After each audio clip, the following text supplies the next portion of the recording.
What up, world? It's your boy J Star back again. We got the top five at the week 10 slate here, man. So we're gonna get into this as we always do, jumping right into the tight end position here. I would say who just missed the cut for this position here is going to be, let's see. Oh, there we go, right there. So Irv Smith Jr. right here, and it's just because they have a freaking committee going on. It seems like in Bengals territory over there, man. Like we got Irv Smith, and then we got Hudson. I don't even know. Let me see where they at real quick. We got Irv Smith, Sample, Hudson. I mean, last game I believe like they almost all got nearly the same amount of targets. You talking about 5 targets there. Sample with, let's see, 4 targets for him. I mean, did they all even do pretty well too as well? Like that's kind of crazy. So we got 4 targets there for Irv Smith, but so it's really on which tight end is going to do the most with their production of targets that they get that game. But they definitely are in a good spot right there against Houston. So like I said, just missed the cut though. Basically, it's just because of the fact that it's just too many of them to go to for Irv Smith there. What next up though is going to be, let's see where he's at, actually making it into the top five is going to be Fant. Hopefully, his targets goes up here because he is in a good spot here against Washington. Being able to pick, tight ends against them. But it is a hit and miss thing because they do play tight ends, it seems like, that don't get targets. And then next thing you know, randomly, maybe in that game, they get targeted and they go off. Or they play tight ends that actually do get targets and they actually go off against them. So, but then moving on, we had $3,000 right here at Kongu. Been getting really good targets since I would say Levis has came, and started being the quarterback here.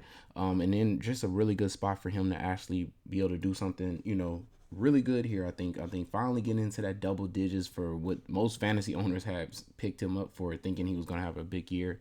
Feel like this might be the start of it for his first game right here. I really feel like that actually hits the double digits for him, and most likely I think also he probably gets a touchdown in this game too. But moving on here, we got where we at? Ferguson here, man, playing the Giants, man, coming off of a huge game, coming off of back-to-back really good games. But both of these were really good spots. I know this is probably a little bit harder spot, but they also do, I feel like, don't seem to cover as well sometimes against the tight end here for the Giants. And since he is getting consistent targets, is a part of the game plan for the Dallas Cowboys, I definitely can see him getting in at least maybe one time again into that end zone, and still being able to get some decent fantasy points there. So then we move on and we got, let's see, did his price go up? It actually went a little bit down. We got McBride. Hopefully we get, I would say, Murray is going to start this game, hopefully. And if he does, I definitely see McBride being able to do really well in this great spot right here for him against Atlanta here. So he makes it in at number 2. At number 1, though, we got Laporta, man, and just a really great spot for him in a probably a pretty fast-paced, high-scoring game. And we already see the targets. I mean, the targets, and then fantasy points there. We've seen him be able to hit the 19s, 22, stuff like that. Definitely think he's in for a big game, though, here in LA and everything. So then we move on to running back here, who just missed the cut here would be Jaylen Warren, and it's basically just because he has Najee Harris that starts over him. But I do think Jaylen Warren has a good shot to actually do something good there. But moving on to the number 5. At number 5 here is going to be Aaron Jones. I think, what did we come off of? 20 attempts last game. If he sees another 20 attempts plus a 6-target game against Pittsburgh, I definitely think he will be able to produce some even better fantasy points, looking like probably like the game 1 week 1 right there. I mean, against the Bears, I feel like something like that could be in play here, even on the road. And then moving on, we got at number 4, it's going to be Tony Pollard. Just a great spot for him because of the fact that the defense should be probably getting the ball back multiple times there. Just like we saw from the first time he played the Giants. He was able to put up 22 points fantasy, and now he's at home, which everybody is feeling that, Dallas is going to have probably a big lead. Definitely think they will lean on the run a lot and definitely seems like it's in play for Pollard to have one of his biggest games there. And then we moving on to the number 3 spot here, and it's going to be Joe Mixon. I think he's been having two straight good games right here. Warmed up, I feel like. Temps and stuff feels like it's going up with the targets here. Combination of having like 20 touches, it feels like completely there. Just in for, I think, a huge game here. We saw what White was able to do against Houston. I definitely feel like Mixon could definitely, if he can get these 6 targets one more time like this in this game, definitely could explode for a huge game from Mixon there, especially at home, and the team is rolling right now. So looking very hot right now for the Bengals right now in their offense too. And then we move on to number 2, and it's going to be Gibbs, man, coming off of 2 explosive games. I know Montgomery could be coming back. So I did mention before, though, you could switch, with Montgomery if you think he's going to steal a lot of the goal line, touchdowns and stuff like that. But for coming out that backfield, the targets, they said they was going to use both of their running backs. It's going to be like a committee approach here too as well. But if right now all we have seen is Gibbs be on fire, so maybe he just keeps it rolling and, at least for one more week here. And, he has a really great opportunity to do that against the Chargers here. So definitely got to say he's going to be in there at number 2 there. And then at number 1 is going to be the top dog here, McCaffrey, man. I believe the Jaguars is one of the worst teams at pass catching backs, and this is one of the best pass catching backs here.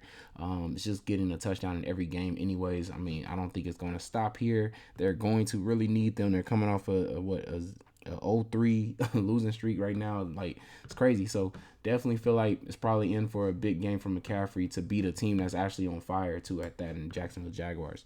Moving on here, we're gonna go to quarterback. Just missing the cut here would be Carr, I think, and then possibly, if we're going back to we're at 4,700 down here, Ritter. If we're going back to Ritter, then yeah, those two probably just missed a cut in good spots there for their teams. And then we're moving on to number 5, though. It's gonna be Will Levis. Think he's just in a good spot here. He's the type of quarterback that seems that wants to throw bombs. And I think he probably is in for a game where he possibly could do that. So definitely he got to make the cut because I feel like he could be in at least for maybe a 2 touchdown game. And at 5,300, that would definitely get us to the fantasy points that we need here. Moving on, though, we got, where are you at? Brock Purdy, man, in that great game who I just talked about McCaffrey for. And needing to use McCaffrey as a pass catching back to succeed, that all that does is make it easier for him to probably get a easy touchdown with his running back, and also then eventually get one with quarterback or wide receiver or tight end, from him. I think also Debo should be back too. So having his full offense back, also offensive lineman is back, so they got their full offensive line to protect him. So maybe he's not being in a rush to make these mistakes like he has for the last 3 games. I definitely think he's in for a pretty big game here, especially coming off a 3-game losing streak, man.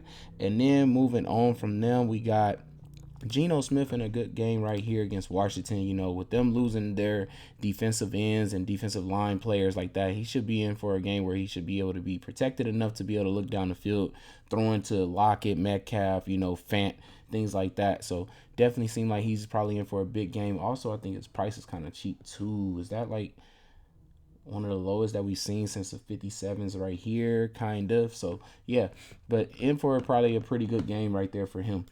And then moving on, we got who just exploded last week, Stroud, man. Like I said, coming off of the biggest game ever right there against Tampa Bay. But in for another really high-powered offensive game, man. And, Cincinnati, like I said, has got their swagger back. They're looking like, the Cincinnati Bengals that was trying to go to the Super Bowl, the last 2 years and went to the Super Bowl one of those years. So he's in for it, with this game right here. And coming off his hottest game, I expect him to be ready to go. He's probably more than likely has all his weapons. We got to check to see if Woods is going to be there for sure. But even if Woods not there, you saw him just use Noah Brown and go to Schultz even more. So that was really good to see. But yeah, he's just in for a game where he might need to put up 4 at least touchdowns to even beat the Bengals, like for real, or at least 3 for sure.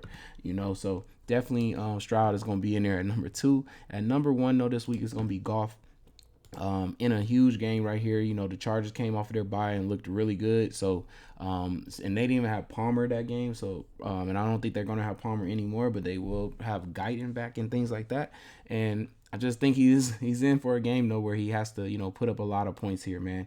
On the road, I know they used to like slow down a lot, but so far Goff has actually looked pretty decent on the road. Except for Baltimore hasn't really given up anything, anyways. They've been a shutdown defense. So Tampa Bay though 25 points, Green Bay only 12 points, but Kansas City only 14 points. That was just the first game of the season, but it's actually looked a lot better.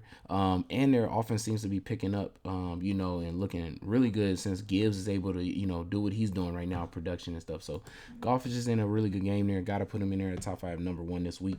But then moving on to wide receiver here, we got, let's see, missed the cut here at wide receiver is going to be Dobbs. And it's just really like we just haven't seen him go off yet, but he's actually in a good spot this week. You need to attack the wide out position away from, like, I would say, like Patrick Peterson. And I believe long as Watson is there, he's probably gonna get matched up with Patrick Peterson, having over the top coverage, with the safety and things like that, double covered. So 1-on-1 is gonna be Dobbs, and I feel like he has that opportunity to actually get 20 something fantasy points there. But then moving on, we got number 5 on this list is going to be Mike Evans here. He was a touchdown. What was it? One of these catches was a touchdown, but they took it away and said he was actually touched on the 1-yard line. So his points would have actually been a lot more. Might have been a nice little 20 point that we got from him, but I think we bounced back here at home, coming off of 2 road games, come back at home, and we have a big game from Mike Evans here against the Tennessee Titans, who have given up, wide out receiver fantasy points there. On the other side of that game, though, we're going to go with Hopkins here at number 4 on this list. Oh, it's not working here. Okay. So, yeah, we got number 4 on this list. It's going to be Hopkins. Targets have been really good. Came off of just a week before of 37 points fantasy. Just in for a good spot here, man, to be able to, attack probably downfield a little bit more with him. And I think he can end up getting in that end zone, too, as well. And get, especially for $6,000, I think he definitely could get some good fantasy points there. Then we got on the other side another $6,000 player here. We got Kirk.